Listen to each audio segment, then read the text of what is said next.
Sinuyog at sinuntok daw ng mga miyembro ng Manibela ang isang miyembro ng media Dapat ito binabantayan ninyo, nanununtok ng media.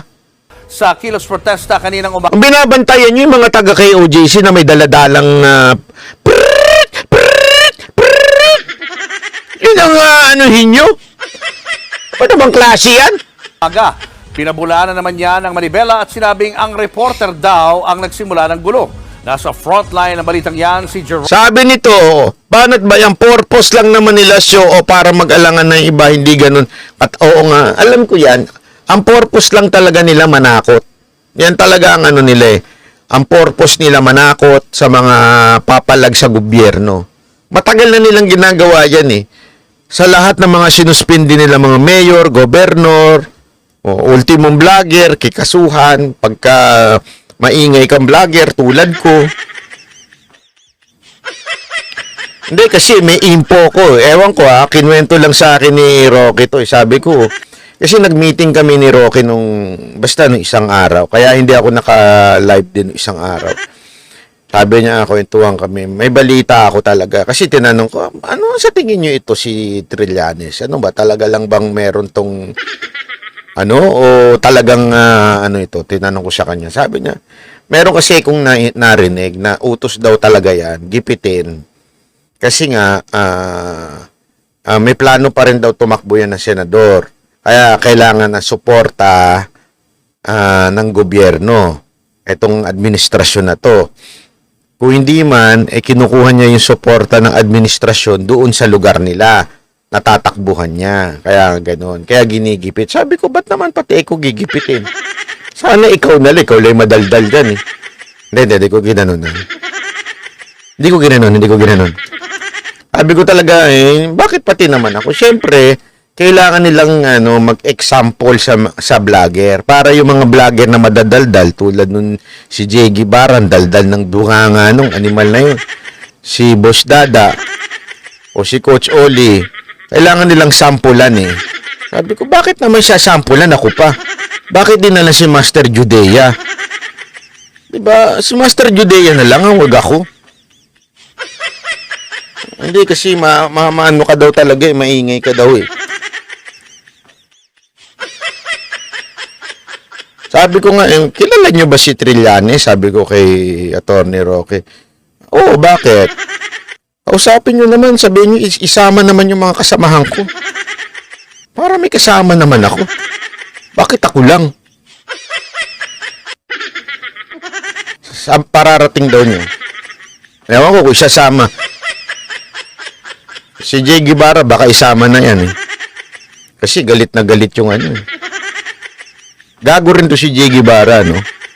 Nilabas yung video, yung boses ni bakla na namimigay ng pera sa mga vlogger. Sinabi ko nang huwag ilabas eh. Kasi yun eh, privacy yun eh.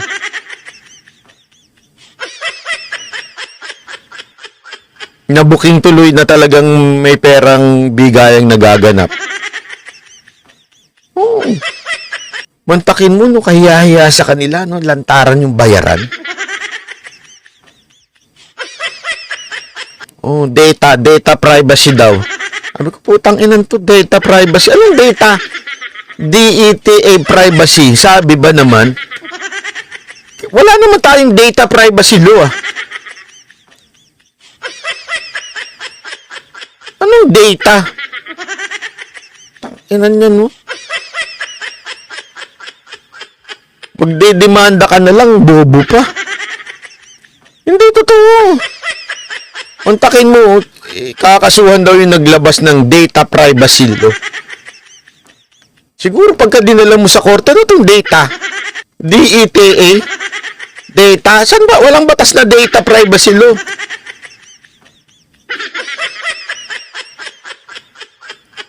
Data! Pero data wala.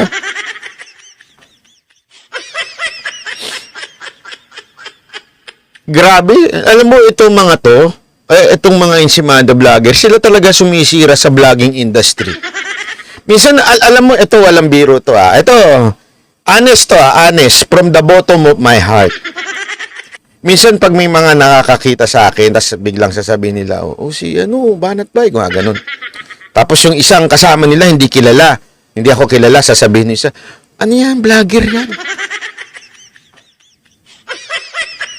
Parang nanghihina ako parang ba nanliliit ako na vlogger ako?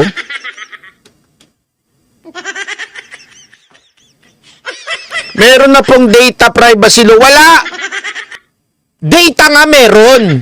Ang wala, data. Ang spelling kasi niya, DETA. Walang data privacy. Meron Data Privacy Act.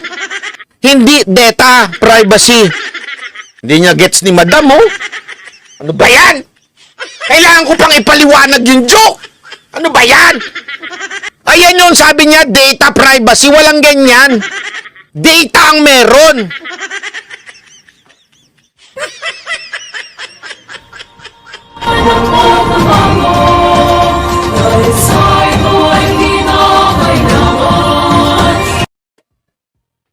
Grabe. Nakatrans ako nakita. Sorry naman.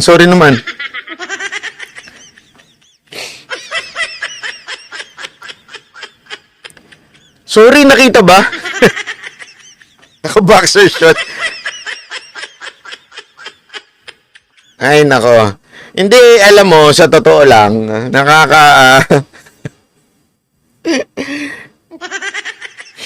pag may mga ganun na nahihiya ako, kung ano sabihin na, vlogger yan. Ano yung vlogger yan? Para ako naliliit. Ayokong tawaging vlogger. Kasi pag sinabi mong vlogger, may maikikita yung, eto, di ba vlogger din tong bungal na to? Nakakabuisit. Itong ano na to, ewan ko ba, babae ba yun, lalaki?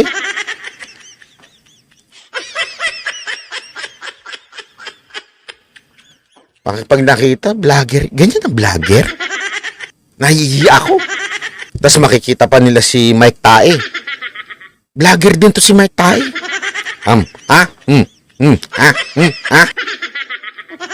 Kaya, alam mo, please lang pag nagkita tayo, huwag niyo akong tatawaging vlogger, ha? Pag nagkita tayo, ang tawag niyo na lang sa akin, baby. Baby, ganon!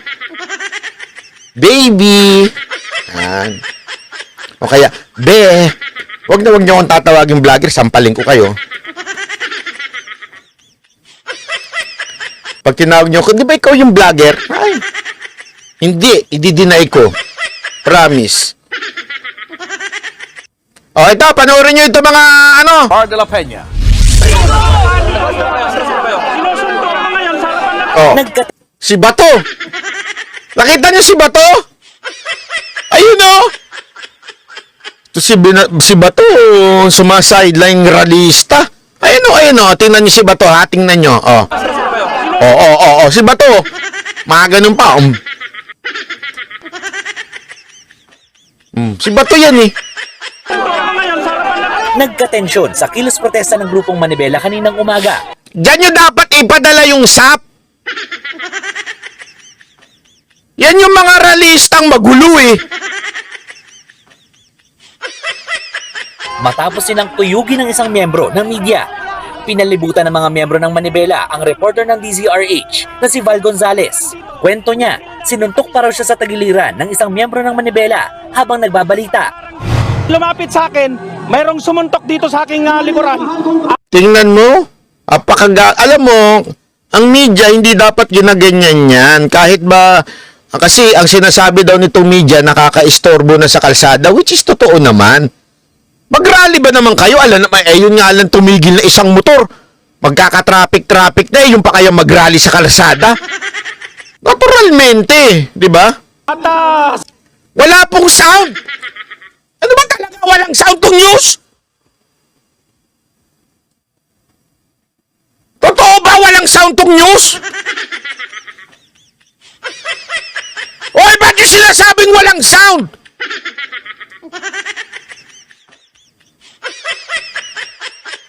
Meron naman pala.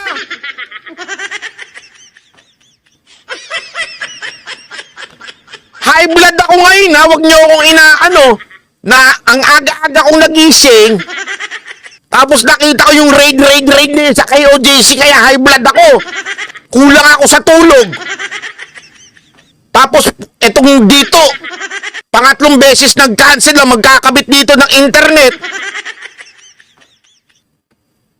Sinasabing nga sila raw ay minumura.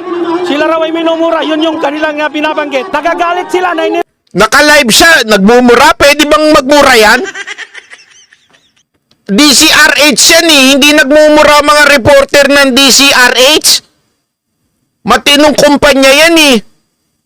I mean, maaring hindi tayo pare-pareho ng pananaw patungkol sa buhay, pero yung mga lehitimong media, hindi naman po magmumura yan ng live.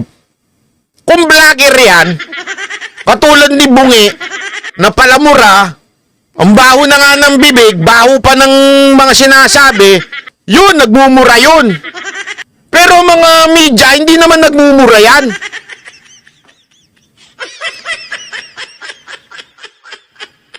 report ko yung katotohanan na 30 minuto na nilang hinarang itong kahabaan ng isabi nyo, southbound ng isabi nyo dahil matinding perwisyo na batay dun sa report ng MMDA. Totoo naman kasi, magrarally kayo kung gusto nyo magrally doon kayo sa Freedom Park. Buti nga kayo, nagrarally kung saan-saan, di kayo pinipigilan eh. Eh yung maisog, nagrarally na nga sa Freedom Park, pinipigilan pa eh. Tapos magagalit pa kayo pag sinabihan kayo nakakasagabal na kayo sa karsada.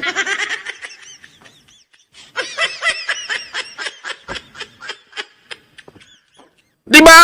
Totoo naman eh. Alam mo, eto noong una medyo naintindihan ko pa hinaing yan, pero ang tagal ng pinagbigyan yan.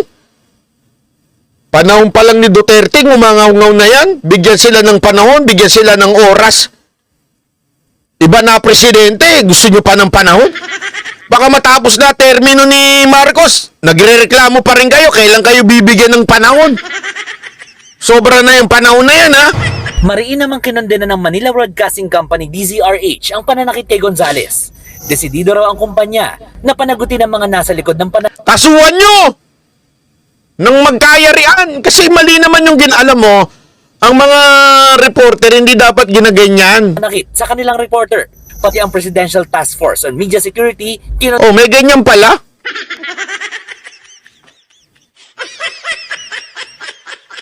Mag-apply kaya ako dyan, security.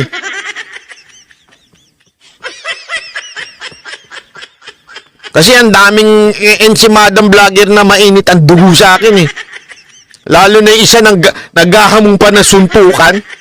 Tapos pag pinatulan mo, iyak yun. Biglang magiging babae ako, ba't nyo ako pinatulan? Hindi, kilala niyo yun, yung naghahamon na suntukan sa Banateros. Alam mo kung bakit naghahamon na suntukan yon? Alam niyo kung bakit? Sino naghahamon na suntukan? Ako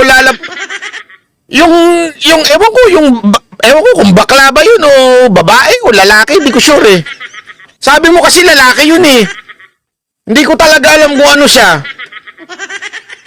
Mukha siyang alien, sa totoo lang. Pero kaya lang kasi, yung pinapanood kong Korean drama na alien, gwapo yun eh.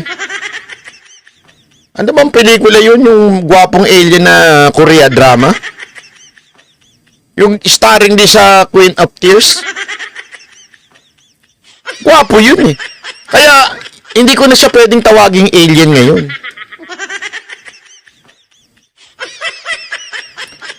Tapos naghahamon pa ng suntukan. Alam niyo kung bakit naghahamon ng suntukan? Yun, My Love from the Star. Ang pugi-pugi nun, ano? Ang sarap kurutin nun, no?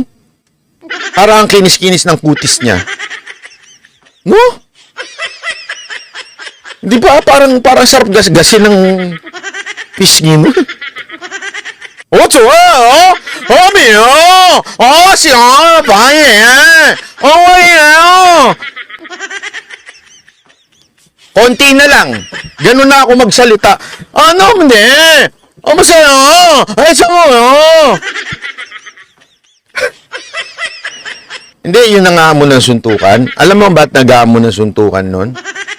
Gusto lang kami yakapin nun. Mara, makapagsuntukan siya tapos bigla. Yakap bigla yun. Pinagnanasaan kami nun eh.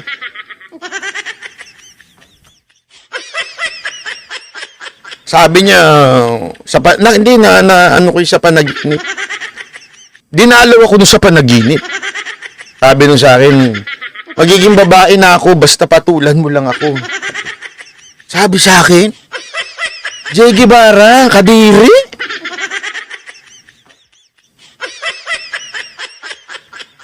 Totoo. Grabe. Nasusuka talaga ako pag nakikita ko yung pagmumukha niyo. Ang dami pang tinga nakasabit. Kadiri. O, tuloy. Din ang karahasan. Hindi naman daw makakatulong sa kanilang ipinaglalaban ang pangahara sa mga miyembro ng media. Bukod sa pananakit, tinawag pa raw ng mga miyembro ng Manibela ang mga nag-cover na media na bayaran at bias laban sa kanilang grupo. Itinanggi naman ng mga miyembro ng Manibela O, yan. Tingnan niyo naman ang itsura niyan sa itsura ng mga taga-KOJC.